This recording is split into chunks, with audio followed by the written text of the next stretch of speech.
We've just received an intriguing report from someone who has strong NFL connections. This person is currently working in the media, has ties to former NFL players, and is friends with many coaches around the league. He's also close to Coach Deion Sanders. Based on what he's heard and what he subtly hints at in a segment I'm about to show you, he's suggesting that the Las Vegas Raiders are moving forward with Ben Johnson as their next head coach. Before we dive into that, take a listen to the clip, and then we'll discuss it further. First off, the next head coach of the Dallas Cowboys is expected to be Kellen Moore, something most people are already aware of due to his close relationship with the team. As for Deion Sanders, he's not leaving Colorado anytime soon. Unless, of course, he could somehow coach both of his sons, but that seems unlikely. According to well-placed sources, Ben Johnson is going to be the next head coach of the Raiders. And by well-placed sources, I mean really credible ones. So, despite the rumors, Deion isn't going anywhere. Now let's break this down. Adam Packman-Jones, who has deep NFL connections and has been around the league for years, shared this inside scoop. He's confident that Kellen Moore will become the head coach of the Cowboys. Deion Sanders is staying put at Colorado, and Ben Johnson is set to take over as head coach of the Raiders. Packman is implying that it was Coach Prime, Deion Sanders, who told him about this. What's interesting is that Packman and shows like The Pat McAfee Show have a history of sharing accurate inside information, especially when it comes to Deion Sanders. In the past, Packman had hinted at the possibility of Sanders leaving Colorado for an NFL job, but that didn't pan out. Now, Packman is confirming that Deion will remain at Colorado for at least another year. While this isn't confirmed 100%, and we can't say for sure what's going to happen, it does seem like there's some serious credibility to these reports. So, as of now, it looks like the Cowboys are sticking with Kellen Moore, Deion Sanders is staying at Colorado, and Ben Johnson is the top candidate for the Raiders head coach job. We'll see if this all pans out, but it's definitely worth keeping an eye on. I'm genuinely excited about the possibility of the Raiders hiring Ben Johnson. He's one of the most impressive coaches to emerge over the past decade. If you think about the hype surrounding Ben Johnson, the only other coach who's had that level of excitement around him is probably Kyle Shanahan. We've seen how well that worked out for the 49ers, with Shanahan consistently having his team in the playoffs and competing for Super Bowls. Another coach who didn't get quite as much attention but was still highly respected for his play-calling abilities is Sean McVay, and we all know how successful he's been with the Rams. Ben Johnson fits that same mold. If the Raiders bring him in, I truly believe we'll be a playoff team year after year. It's hard to imagine a scenario where Johnson doesn't succeed, given that he's a brilliant play caller and runs a fantastic offense.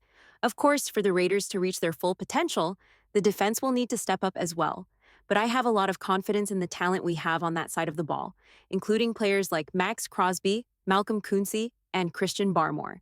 We've got some solid pieces on defense, and with the 6th overall pick in the draft, the Raiders have a real opportunity to make significant improvements. Now, it's unlikely we'll grab a quarterback with that 6th pick unless something unexpected happens, like if Caleb Williams somehow drops, which I don't see happening. More realistically, the Raiders could use that pick to strengthen the defense, add a wide receiver, or maybe even consider a running back, although I don't think taking one that high is the best value. The point is, even with just the current roster and draft pick, the Raiders can continue to improve. The defense is already looking strong, and if Ben Johnson does indeed become the head coach, there's a lot to be excited about for the future. Adam Packman-Jones has shared this information, and I trust him when he says that Ben Johnson's hiring is all but a done deal. Packman has a solid track record with insider knowledge, and he's been spot on in the past, including when he correctly predicted that Deion Sanders wouldn't be leaving Colorado for an NFL job. It's still not official, but I'm optimistic. If Ben Johnson does land with the Raiders, I think we're in for an exciting new chapter.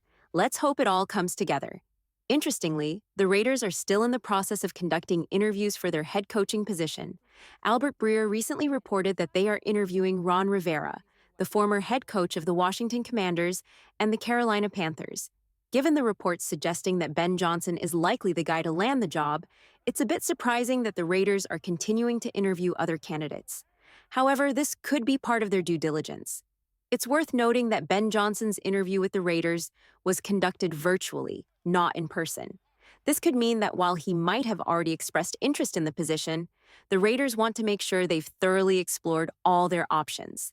If, for any reason, Ben Johnson decides to take another job, they don't want to be left without a backup plan. So, it makes sense that the team is continuing to interview other candidates, including Rivera.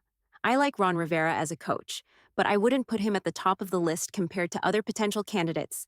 Personally, I think Pete Carroll or Steve Spagnuolo would be solid choices for the Raiders. Spagnuolo, in particular, is known for his elite defensive mind, and his defense is arguably one of the best in the NFL. Another interesting name is the Tampa Bay Buccaneers' current offensive coordinator, Byron Leftwich. However, since the Buccaneers are still in the playoffs, it would be impossible to bring him in for an interview at this point. In addition to the coaching interviews, the Raiders are also looking at potential general manager candidates. They've requested interviews with Brandon Brown from the New York Giants and Chad Alexander from the Los Angeles Chargers.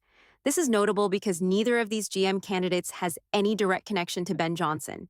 If the Raiders are truly leaning toward hiring Johnson, bringing in a GM who has no ties to him could raise some questions. It makes you wonder why they would part ways with their former GM, Tom Telesco, who had a solid year with the team, unless there were specific reasons behind the decision. I should also mention that Adam Schefter recently posted a short video suggesting that Ben Johnson has not yet made his decision to pick the Raiders as his next team.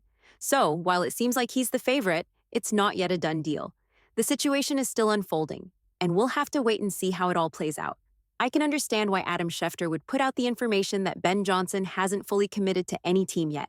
He's trying to manage expectations, especially for Raiders fans who might be getting too excited, thinking they're the front runners. And while I do agree with some of what Schefter is saying, I also feel that his credibility has changed over the years. He used to be one of the top sources for NFL news, but there have been a few missteps lately. For instance, not long ago, Schefter reported that Tom Telesco's job was safe with the Raiders, only for Telesco to be fired just a day or two later. That doesn't exactly inspire confidence in his reporting anymore. That said, we still don't know what direction the Raiders will go in with their next head coach.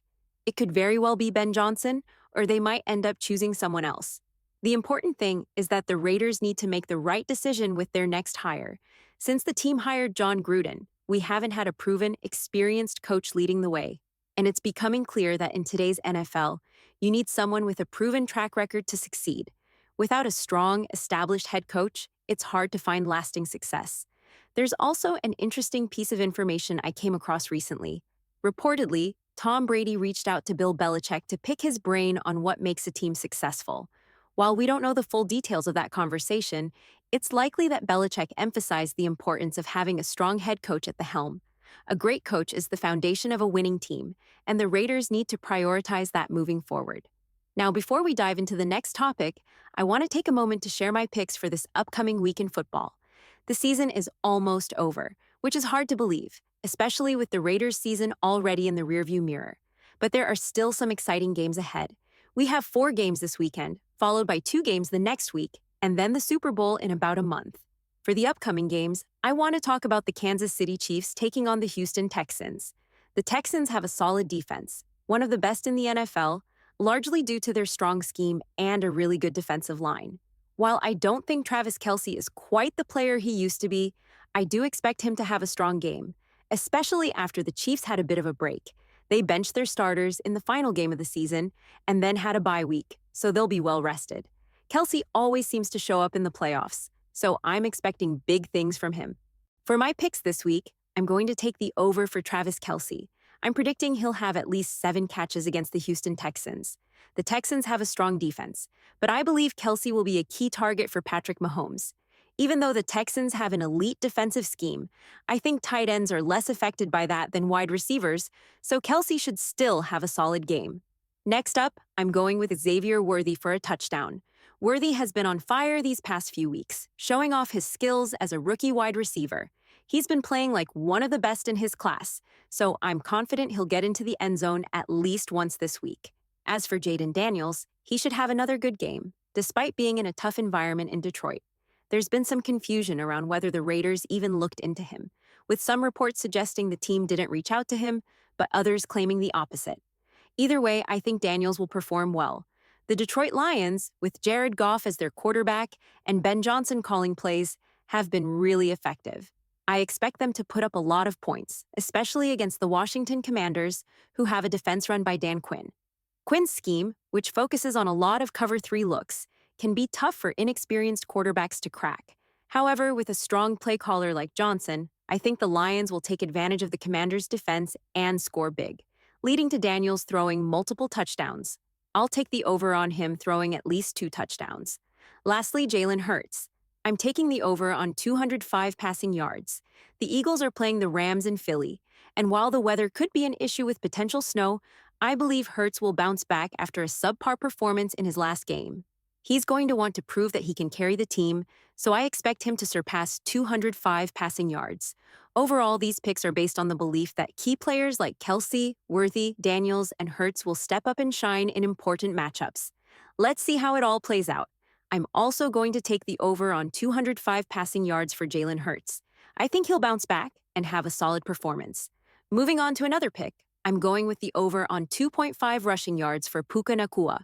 He just needs one carry that goes for at least 3 yards, which is something he's done consistently. He averages at least one end around per game, and last week he had 1 for 7 yards, while the week before he had 2 for 5 yards. If he gets that one carry, I think he'll easily hit that mark. Last time I made this pick, it was the one that kept me from winning, so I'm hoping this time it works out. If you're interested in making your own picks, I'll leave a link in the comments below. It helps support the channel, and feel free to tag me on Twitter to share your picks with me. I'd love to hear your thoughts and discuss them. Now let's shift gears a bit. I recently came across an article from Sports Illustrated's Raiders section where they talked about a rising star in the team, Jackson Paris Johnson. What's interesting about Johnson is that he's quickly become a standout player. Unlike some guys who take time to develop, Johnson was showing his star potential right from the start, even within his first 2 games. You know, some players take time to adjust, like Colton Miller, who had a rough start in his first few years, but eventually developed into a solid player. But not everyone gets that kind of progression, and Johnson is one of the rare exceptions. What makes Johnson so special is his natural talent. In college, he only started 1 year as a true center, and before that, he was a rotating guard. But once he became a full-time starter, he dominated. He moved faster and hit harder than almost everyone on the field. That kind of talent is rare, and it's showing up in the NFL as well. Johnson is already making a name for himself as one of the elite players in the league, much like Quentin Nelson did when he came in as a rookie. Most interior offensive linemen don't get the same kind of attention, but Johnson is one of those guys who is truly deserving of the hype. The reality is, it's hard to even name 7 interior offensive linemen who start in the NFL, but Jackson Paris Johnson is one of the few who stands out. His potential is limitless, and I think we're going to see him continue to rise in the coming years. Most people don't really know about players like Jackson Paris Johnson, even though he's a standout in the league. The Chiefs and Chargers have great players, but Johnson's physicality and how he moves are what truly make him special. We saw it right from the start, and even when he was coming out of college, it was clear there was no way he would bust. People are beginning to recognize that Johnson is truly elite, and I'm glad the attention is finally coming his way. But I still feel like we haven't fully grasped just how talented he is.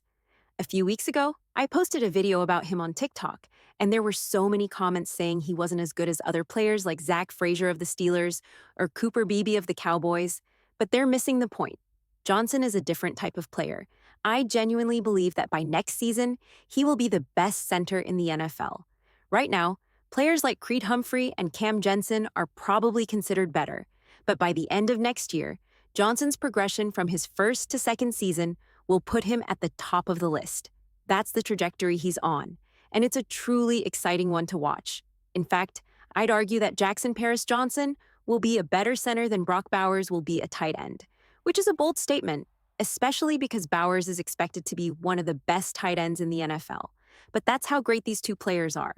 Both are on track to be the number 1 or number 2 in their positions, and that's something special. I'm really glad that Johnson is finally getting some recognition, but I don't think it's enough yet. I'm planning to do a film breakdown on him in the next few days, so stay tuned for that. Let me know what you think about Jackson Paris Johnson in the comments. Don't forget to hit that thumbs up, subscribe, and I'll see you next time with another video.